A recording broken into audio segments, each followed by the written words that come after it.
Haha, you can't do shit against my ultimate legendary. Okay, maybe not that one.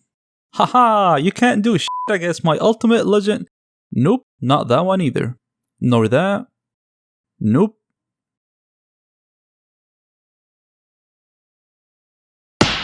Hello YouTube! I asked you guys if you'd like to see a level 1 only challenge but with legendary Pokemon. And I got a unanimous agreement from one person, so here we are. The game starts off by introducing the real definition of children's ADHD. If you don't know what that is, look it up, or play this game. We rob the professor to find Chimchar, Turtwig, and Piplup. So we choose Darkrai and go on ahead to lose our first battle, which is a tradition on this channel at this point. We get running shoes that comes with instructions, then talk to mom, talk to rival, talk to the professor, talk to this guy, talk to mom again, talk to the gym leader. Okay, how about we all shut up and let our balls do the talking? That came out wrong. I hope you guys like Darkrai because thanks to this challenge, I hate him now. Fun fact, I started this challenge with the intention of doing it as a single level 1 Darkrai. But my high blood pressure decided otherwise. Plus, who doesn't like watching legendaries get their ass kicked? And I made sure all your favorite legendaries are included. You're welcome. So, what's the strategy for this battle? Remember my single level 5 Ghastly challenge? Imagine having that Ghastly, but better. I will wait until the enemy misses thanks to the held item Bright Powder. Or, you know, their terrible move accuracies. I then put them to sleep with Hypnosis. Thanks to Darkrai's ability Bad Dreams, the enemy will consistently take 1/8 of their max HP as damage, as long as they remain asleep. So I have to make sure I put them back to sleep if they do wake up. But for now, I need to focus on surviving long enough for the enemy to go down. This is when Double Team, Swagger, and Substitute come in. It's a matter of maximizing the enemy's attack with Swagger and making sure they are asleep as long as possible. Hopefully Substitute lasts long enough until the end of the battle, because I don't have a way to recover. In Gen 2, once you get the opponent to max attack, Swagger fails, and I can't get them confused anymore. Luckily, that gets fixed in Gen 4, and now I have the option to play around confusion a bit more. I want to make sure that if they do attack themselves, they go down without a chance of healing. This will help a lot. Now, see this? That's a bad HP for Substitute. I want that to be the lowest odd number I can get. I noticed it while battling the rival, but I thought I would keep it to show you guys, before adjusting his max HP. Another mistake that I do here is using early substitutes. I would then work on my execution because I shouldn't use substitute this early, at least not without maximizing my evasion first. I can only go for 3 or 4 substitutes and I don't want to waste them early on. Onyx did not go down easily, and I almost lost my last substitute to him, but luckily, we managed to take him down and made it to his last Pokemon with 1 substitute up. I usually try to let Cranados take itself down with Confusion, a risky play that earned me a lot of well-deserved losses. On the last turn, he wakes up and runs out of Confusion, but luckily missed his attack. Ever seen a Pokemon die from Hypnosis? You're welcome. Hey, come on, don't take it that way. You're just bad at this. Now that you've seen how not to use this strategy, time to fix the mistakes I made and oh, a repel! This will come in real handy. Alright guys, you know what time it is? 7:25, apparently. Next is Gardenia, and there is a reason I chose to battle this one with Darkrai. If you've watched any of my previous challenges where I had to rely on evasion, when it comes to opponents with evasion bypassing moves, you can trick the AI by limiting your evasion increase. Gardenia's Pokemon have Magical Leaf, which bypasses evasion. Usually, I try not to increase my evasion too much to lower the chances of the AI choosing the accuracy bypassing move. Even though Magical Leaf is a stab, she can still go for other moves as long as I don't use more than 3 double teams. You will see that I only go for 3 during the entire battle. And notice how many times she will go for Grass Knot and miss instead of Magical Leaf. Now keep that in mind because it will become useful against a very important trainer later on. Turtwig is her only Pokemon without Magical Leaf, so that is the safest Pokemon I can ask for. The next 2 Pokemon are the real challenge. Also, now that my max HP is 13, I can go for 4 substitutes instead of 3. One more thing I would like to point out is that Even though I decided not to use single Darkrai for the entirety of the challenge, I do believe that it's doable, especially that Darkrai can put multiple enemies to sleep using his signature move, Dark Void. This can come in handy in double battles, as you bring out punching bags to take the hit for you. We make it all the way to her Roserade. She missed Grass Knot as I put her to sleep. Again, this move choice would have been 100% Magical Leaf if I had my evasion maxed. I then get it confused with Swagger. She wakes up early, but luckily attacks itself in confusion twice. With how low she is, once I was able to put her to sleep again, I knew the fight was over. Sleep in this gen lasts from 2 to 5 turns, so she is almost certainly going to sleep herself to death. Now that we proved that Darkrai can take down the toughest of opponents, and nothing can stop him, time to use completely different teams for the rest of the challenge. I wanted to have fun with this one, so I'll be using different strategies for each gym badge. Time to flex on these fools. But not before we're forced to get the bicycle, and the Explorer kit, a Drowsing Machine, a Battle Seeker. Who do you think I am, Dexter? Next is Fantina. Almost no legendary can learn Hypnosis other than Darkrai and Mew, but there is a way around that. Yep, this Cresselia is already asleep. Half my team are level 1 Cresselias that I put to sleep before the battle, which is easier said than done, but we managed to do it. Now, thanks to Sleep Talk, I can use the move Psycho Shift.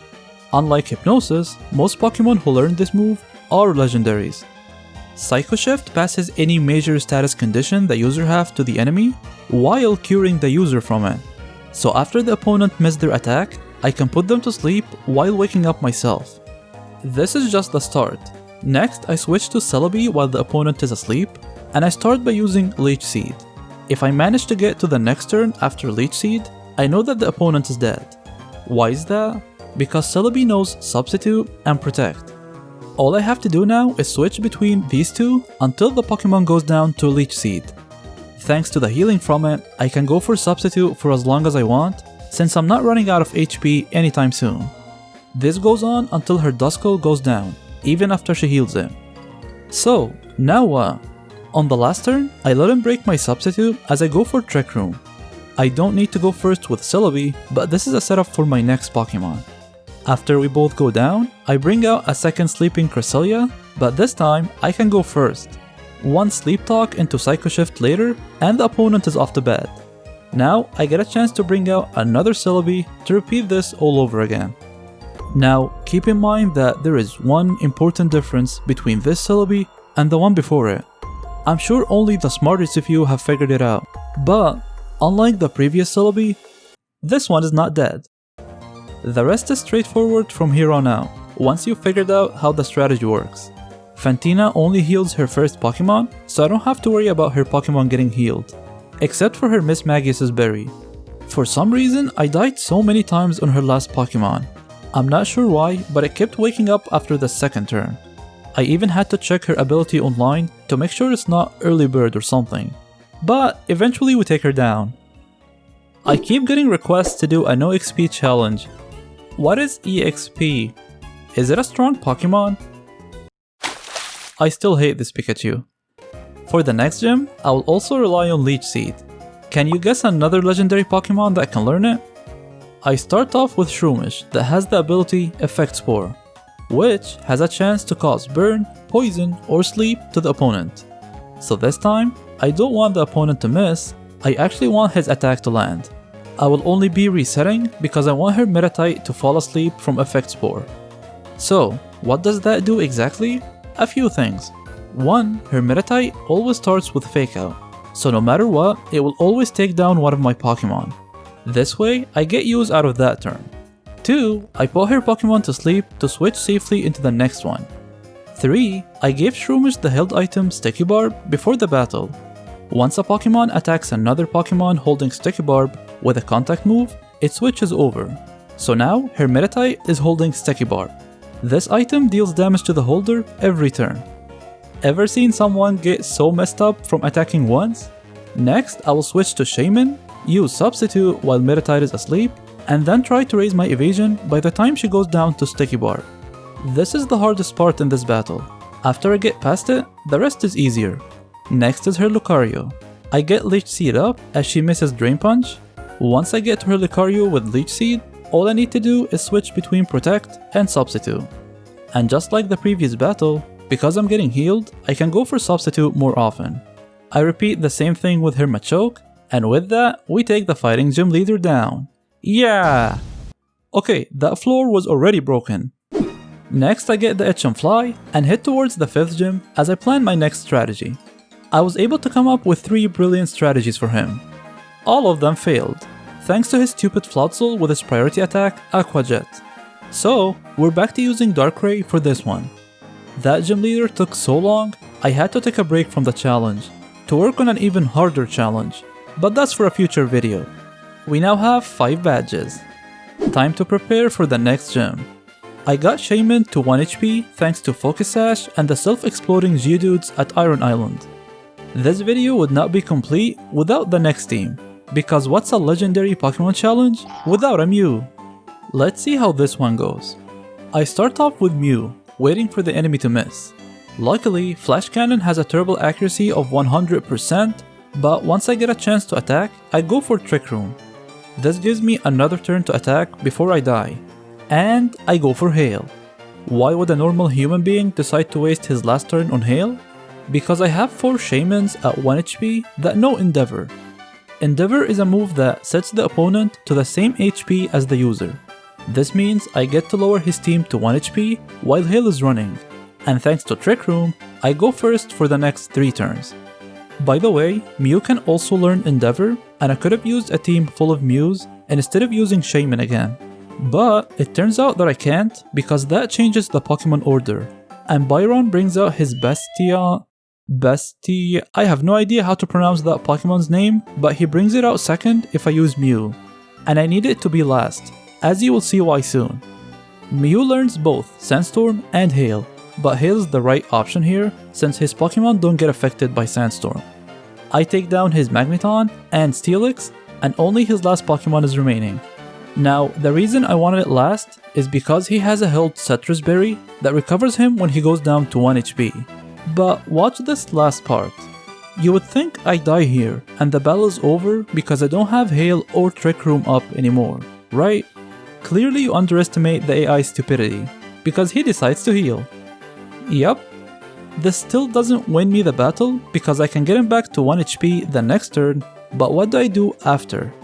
I only have 1 Pokemon left, and I don't have Trick Room up. If only there's a legendary that can learn a priority move like Quick Attack, say hello to Raikou and goodbye to that stupid Pokemon that I can't pronounce. 3 different legendaries were enough to win us the 6th badge. One not so socially distant Zoom call later, we pick up a randomly placed HM. You would think they would stop doing that by Gen 4. And then we head to the Ice Gym. For the next gym, I will also use Shroomish, but we get to use a different legendary. A legendary that some might consider as one of the best legendaries created. I need to stop saying legendary. I start by putting her Sneasel to sleep using Spore. I then go for Leech Seed. Before switching to my next legendary, Mewtwo. If I switch to Mewtwo without the enemy waking up, I know that Pokemon is going down. So why you ask? Because I'm going to wait for the enemy to attack me as I go for the move Recycle. Mewtwo has Focus Sash as its held item. This is an item that lets you survive on 1 HP if attacked from full health, but it also gets consumed. Now, thanks to Recycle, I can restore my previously held item, and thanks to Leech Seed and my terribly weak Mewtwo, I get to full health every turn. This goes on for a while because she wastes her only healing item on Sneasel. Now comes the question, how do I keep this going with her next Pokemon? You've seen me do this before. Just as I die, I make sure I go for Trick Room with my Mewtwo. This way, after it goes down, I switch back to my Shroomish and put the next enemy to sleep using Spore. Theoretically speaking, if I keep doing that, I should take down her entire team without any issues. But this plan fails against 2 things that this gym leader has. I was only prepared for one of them and had to learn the second one the hard way. Frostlass goes down as she decides to attack me multiple times with Psychic out of all moves. Next comes the big problem, her Abomasnow. This son of a white fur, no fat, mother, ice cold, 1 hour later. Purple-eyed, no teeth, son of a... A few moments later. Okay, I'm done. Her Abomasnow was really bad. His ability starts Hail, and that ruins my plan since I don't remain at full health anymore. I relied on his ability in one of my challenges, so this I remembered. What I didn't remember is that Abomasnow is part Grass type, so Leech Seed doesn't work. Luckily, all of my Pokemon can learn Sunny Day, so stopping Hail is easy. But to get rid of her Abomasnow, I used one of my Trick Room turns to bring out a full makeup Wobbuffet to take it down with Destiny Bond. When did he get lipstick on? And then continue the battle normally. Only Piloswine is remaining. I get it to sleep with Spore, and once again, as soon as I got Mewtwo out with her Piloswine still asleep, I knew the fight was over. I finally won this one, and it was not fun. Finally 7 badges down, only 1 more remaining. But first, we need to get the gym leader motivated. Job's done. Now, who should I use for the last gym? Sure thing, buddy. There you go. Just kidding. Ghost Pokemon are actually good here, because this gym leader has Quick Attack on 75% of his team, which is an overly complicated way of saying 3 of his Pokemon in a desperate attempt to sound smart. This one is easy. I go for Trick Room with Ghastly as a reset for the opponent to miss, and 4 Destiny Bonds later, the fight is over. I should have used Destiny Bond sooner. There is more to this team than what you just saw, but you'll get to see that next because this is the team I plan to challenge the Elite Four with. Start guessing in chat how many attempts it took me to defeat each Elite member. Of course, not including the first turn resets, I don't even keep track of those. First Elite Four member is Aaron. In the last gym, Volkner only had 4 Pokemon, so one Trick Room lasted long enough for my Pokemon to take him down with Destiny Bonds. With the Elite Four, they each have 5 Pokemon, so I have to change things a little. I start the same way, wait for the enemy to miss, use Trick Room, and take the opponent down with Destiny Bond. The plan is to switch to a second Ghastly anytime during the next 3 turns, before Trick Room ends. I'll then use Hypnosis with my second Ghastly and reapply Trick Room in order to take down the rest of his team. It's not a difficult strategy, but I need to not miss Hypnosis with my second Ghastly, otherwise I have to redo the battle. A few things I have to keep in mind that helps me keep track of the turns. Trick Room lasts for 5 turns, but the turn count starts on the same turn it was used on. So to make this easier, by the time I use Trick Room, take down the first Pokemon with Destiny Bond, and then switch to my next Pokemon, I will only have 3 turns to go. Usually I would take down 1 more Pokemon with Gardenia, and then switch to the second Ghastly, because I would rather know if I won or not as soon as possible. It only comes down to that 1 Hypnosis. Next is Bertha. Same start, same rules. Her Whiscash missed its attack a second time, so that is a turn wasted, and I can only take down 2 Pokemon during this Trick Room. I take down her first 2 Pokemon, and I'm guessing that her Gliscor has Sandveil, not Hypercutter like on Bulbapedia, because I missed every Hypnosis on him. But it could have just been my luck. After many attempts, I finally take her team down. I love it when they talk to no one after both Pokemon die. Next is Flint, and I'm glad I don't have to put the first Pokemon to sleep, because his Houndoom has Early Bird, and I did not have fun the last time I was forced to put it to sleep. We got unlucky several times, but overall the battle was alright. Next is Lucian, and I'm glad I do not have to put the first Pokemon to sleep, because his Master Mime has Soundproof, and I did not have fun the last time I was forced to put it to sleep. Things go really well with Lucian, and I was able to take him down in only 4 tries, as he ends up talking to himself. And now the champion, Cynthia.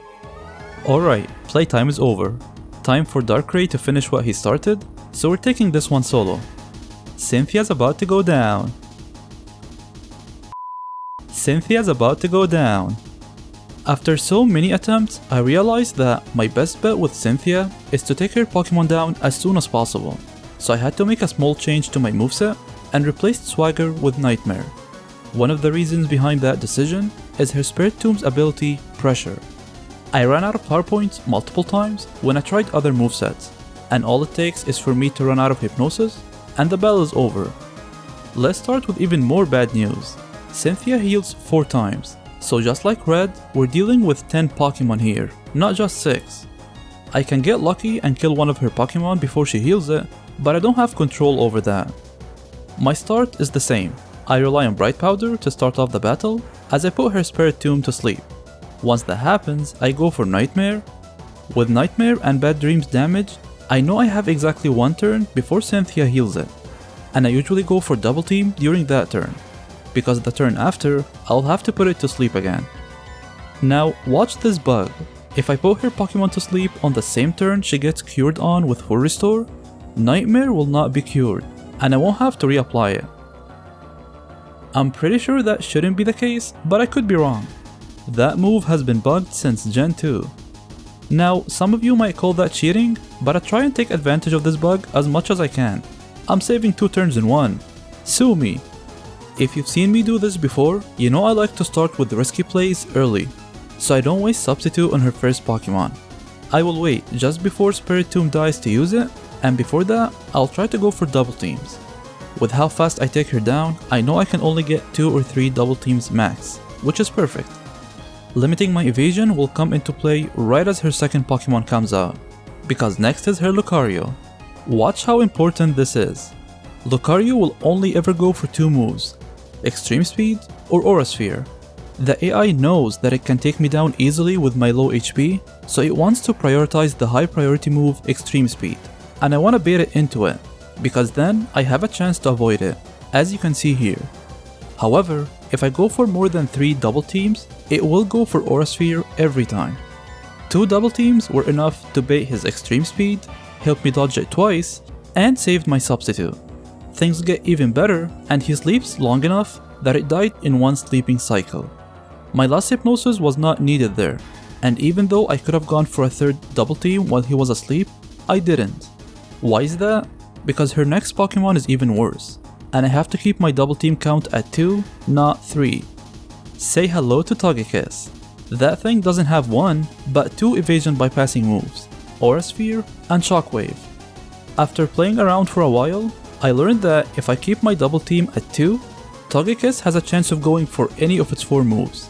So 2 moves that I can dodge. It also happens with 3 double teams, but it's less likely.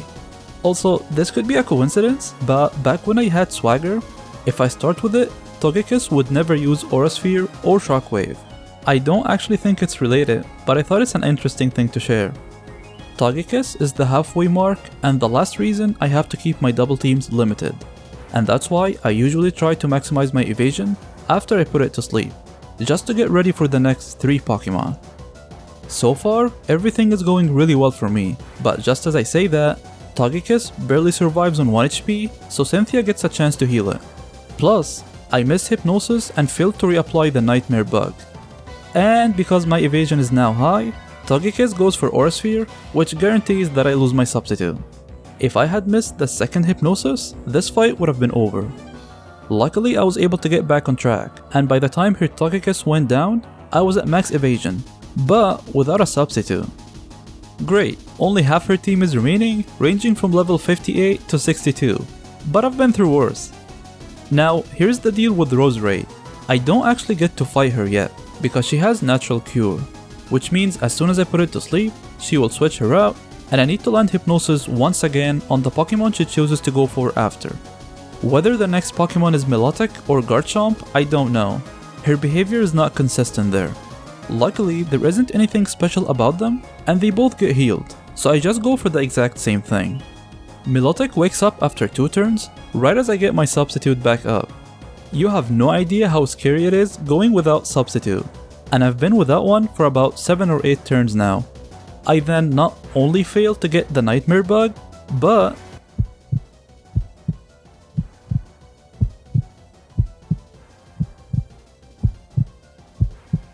I died a little.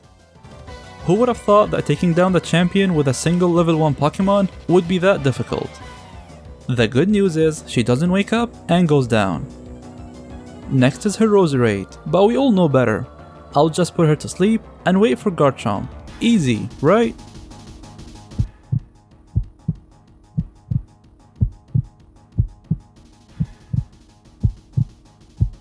I don't think I can take this any longer. If I take down this Garchomp, no matter what happens with Roserade, I'll be happy, even if I lose. So here's a breakdown of my situation. I only have one more substitute after this one. Garchomp has a citrus berry that will heal her, and she will get healed by full restore if Cynthia gets the chance. If she fails to heal it, the healing item passes over to her Roserade. And this is exactly what happens here.